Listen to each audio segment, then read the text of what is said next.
Good evening, friends. Thank you for joining us on 13 Plus. I'm Mary Coleman. Hope you're having a great Friday so far, and it continues to go that way. Well, for our story for this evening, for 15 years, AARP has collected tips and tricks to help you boost your budget and cut its costs rather. And it's not just for those over 50. The savings are for every family that wants to save a buck. Don G shares a few of the surprising ways that you can save and help make ends meet.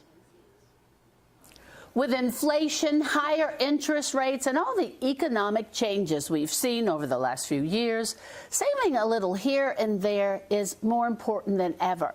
AARP has put together a list to help you save when it comes to your home, garden, car, life, and more. A great way to save money is, if you can, put off your home renovations until winter. Things have cooled off in the winter months, not only with the temperature, but with work for contractors, too. Many are looking for things to do. Not only will they give you all their attention, but they may be able to give you a discount on the whole project. Did you know neighbors who landscape together may save together? That allows the landscapers to come to your entire neighborhood or parts of your neighborhood and service everyone. It saves them time, and they're more likely to give you a discount as a result. You can do the same with snow removal when the time comes. Another tip in AARP's Fine 99. One way to get the biggest bang from your buck is to go ahead and buy used sporting goods. Sport-specific sites, Nextdoor or Facebook Marketplace might be the perfect place with the perfect price. Something else that rings up for a pretty good fee when it's used as well. You can buy a fully refurbished, used, and fully functional cell phone.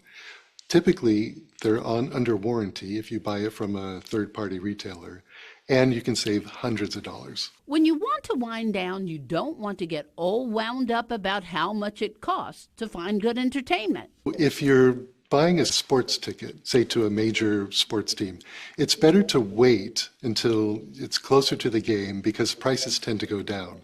For movies, not much beats an early afternoon matinee. Some theaters even offer discounts on evening shows playing midweek. If you're going to a music concert, it's better to get them the day of the sale because then you'll have better seating availability, and that's typically the lowest price that you'll pay for a concert. AARP reports studies have shown hungry shoppers are just as prone to impulse buy when they're shopping for clothes as they are for groceries. So eat before you go out shopping for anything. Another tip, if you are traveling for Christmas, you need to lock in that ticket by mid-October. One last tip. Level your washer every year. Even a slightly uneven washer strains that motor and bearings. It'll shorten the life of your washer. Helping you make ends meet, I'm Dawn G.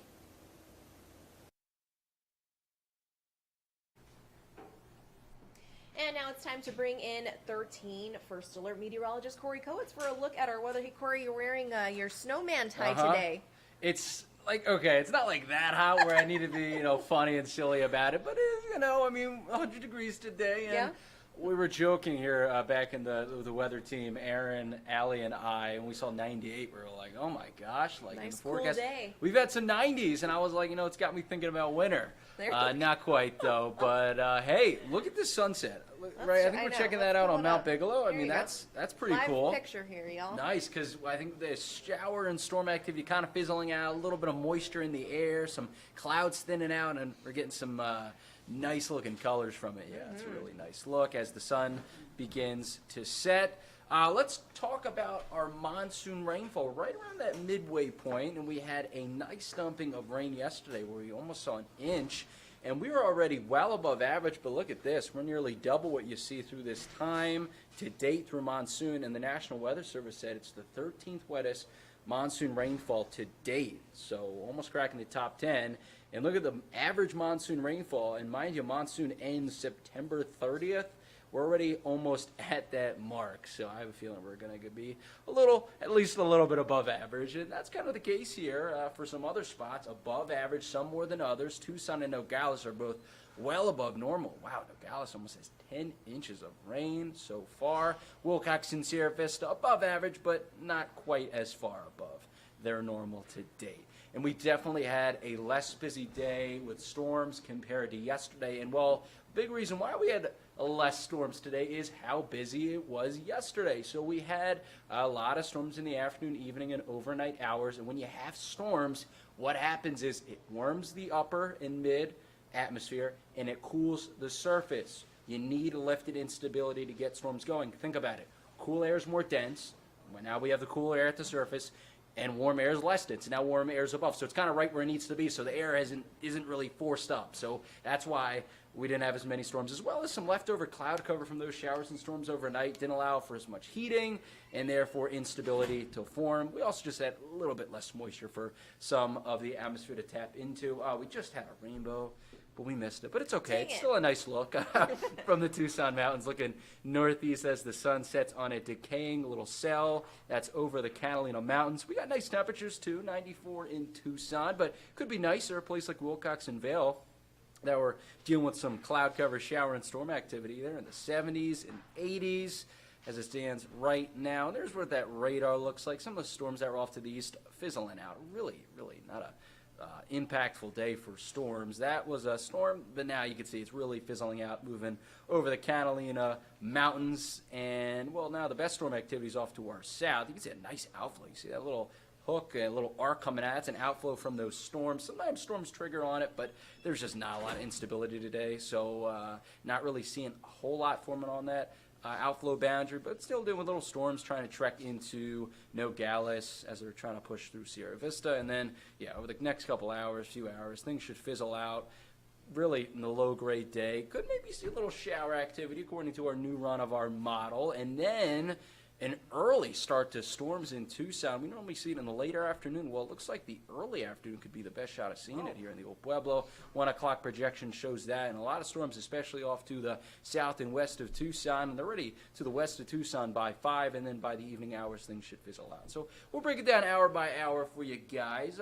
Toastier day, but hey, if those storms come in earlier, it might not get quite as hot, but still expected to be a little bit hotter tomorrow, with the best shot of seeing those storms kind of right around that 2, 3, 4 o'clock time frame, it looks like.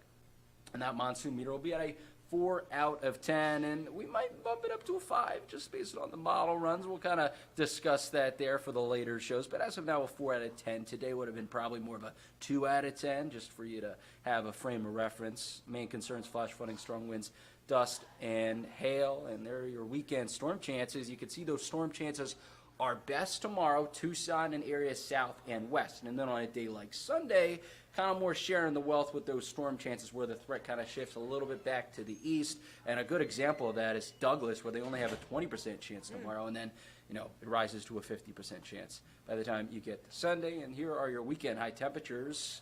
A little hotter tomorrow and settling in the triple digits both of these days. Overall, pretty seasonably hot. Good, a little bit above average, but I'd still call it somewhat seasonably hot for a lot of locations. Here's your 13 First Alert 7-day forecast. Every day it's got a chance for storms. Temperatures not getting too hot.